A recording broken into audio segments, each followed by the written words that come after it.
আমার কাছে একটা রিকোয়েস্ট অনেকেই করেছে, মানে এই টপিকটা নিয়ে একটা ভিডিও বানাতে। তো আজকে সেটা নিয়ে আমি তোমাদের সাথে আলোচনা করব।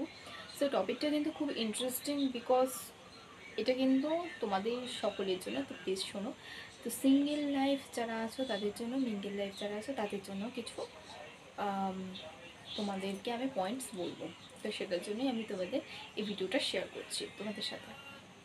সিঙ্গেল যারা আছো তারা মনে মনে খালি কষ্ট পাওয়া যে আমরা সিঙ্গেল, কারণ আমাদেরকে কেউ জীবনে আসবে না। অবশ্যই আসবে। তোমার পারফেক্ট মানুষের জন্য একটু ওয়েট করে যাও। হুড়োহুড়ি করে কোনো ভুল মানুষকে নিজের জীবনে কিন্তু এনো না। সঠিক ভাবনা চিন্তা করে যখন মনে হবে যে এই মানুষটা তোমাদের জীবনের জন্য সঠিক, তখনই কিন্তু তাকে এনো। এবার তুমি কী করে বুঝবে সেই মানুষটা তোমার সাথে সঠিকভাবে চলতে পারবে কি না। তুমি সেটাই ভাবছো যে আমি এটা কী করে বিচার করবো বা কী করে ভাববো যে এই মানুষটা সঠিক আমার জন্য। অবশ্যই তুমি ভাবতে পারবে, কারণ তুমি কাউকে প্রথমে প্রপোজ করতে যাবে না যখন তুমি কোনো রিলেশনশিপ আগে করোনি বা করেছো হয়তো, বা এরপর চাইছো রিলেশনশিপে যেতে। তো তখন তোমার উচিত খুব ভেবেচিন্তে নিয়ে রিলেশনশিপে যাও। তো কী করে তুমি বুঝতে পারবে যে সেই মানুষটা তোমার জন্য সঠিক কিনা? অবশ্যই তুমি বুঝতে পারবে, তুমি তাকে প্রথমে প্রপোজ করে দেবে না, তার সাথে কতদিন মিশো, তাকে দেখো সে তোমার মনের মতো কিনা, তোমার সাথে টাইমলি কথা বলছে কিনা, তোমাকে টাইম দিচ্ছে কিনা, সময়টা মেন, সময়টা ইম্পর্টেন্ট, সে সেটা তোমাকে দিচ্ছে কিনা। অবশ্যই সেটা খেয়াল রাখো। যদি সেটা সে তোমাকে দেয় এবং তোমাকে যদি সে সত্যি খুশি দেখতে পছন্দ করে, তোমার মুখে স্মাইলটা যদি তার কাছে ইম্পর্ট্যান্ট হয়, তোমাকে যদি সে ভ্যালু দেয়, প্রায়োরিটি দেয়, তাহলে সে তোমার যোগ্য। আর হচ্ছে তুমিও কিন্তু তাকে কিন্তু রেসপেক্ট করবে, ভ্যালু দেবে, টাইম দেবে। এমন না কিন্তু সেই শুধু দিলেও তুমি দেবে না, এরকম করলে কিন্তু একটা রিলেশনশিপ হয় না।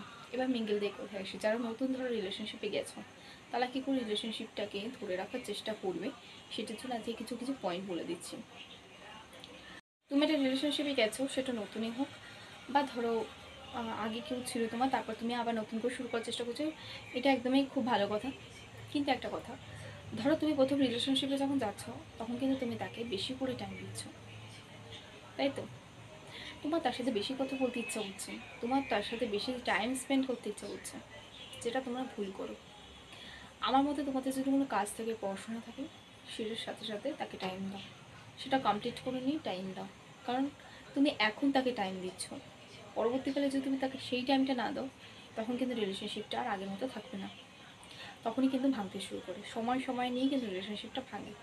তো তুমি তাকে এখন 24 ঘন্টার মধ্যে 22 ঘন্টা টাইম দিচ্ছ, কিন্তু তখন কি তুমি 2 ঘন্টাও ঠিক মতো কথা বলছো না, তখন কিন্তু রিলেশনশিপটা ভেঙে যাবে। তাই জন্য আমি বলবো যেটা রিয়েলিটি সেটা তাকে দেখিয়ে দাও। তাতে যে রিলেশনশিপ থাকবে, থাকার হলে থাকবে, নাহলে দরকার নেই। কারণ তুমি এখন তাকে বেশি টাইম দিচ্ছ, পরে তুমি তাকে দিতে পারবে না, তো রিলেশনশিপ কিন্তু ভেঙে যাবে। একটা নিয়ম করে চলবে সব কিছু, উল্টোপাল্টা কাজ করবে না। মানে এখন তুমি তাকে 22 ঘন্টা টাইম দিয়ে দিলে, তখন তুমি তাকে 2 ঘন্টাও ঠিক মতো দিতে পারছো না, তখন কিন্তু ঝামেলা হবে। তো এখন তুমি তাকে যদি 2 ঘন্টা টাইম দাও, পরবর্তীকালেও যদি 2 ঘন্টা টাইম দাও, তো সে জানে আমাকে 2 ঘন্টা করে উনি টাইম দেয়, উনি বিজি থেকে কাজে। কিন্তু তুমি যদি এখনই বেশি দেখিয়ে নাও, পরে যদি তাকে কম দাও টাইম, তাহলে কিন্তু হবে না। যারা রিলেশনশিপে আছে তারা কিন্তু অবশ্যই ব্যাপারটা মেনটেন করে চলবে। সব কিছুর দিকটাই তোমাকে কিন্তু মেনটেন করে চলতে হবে, হাল ছেড়ে দিলে হবে না।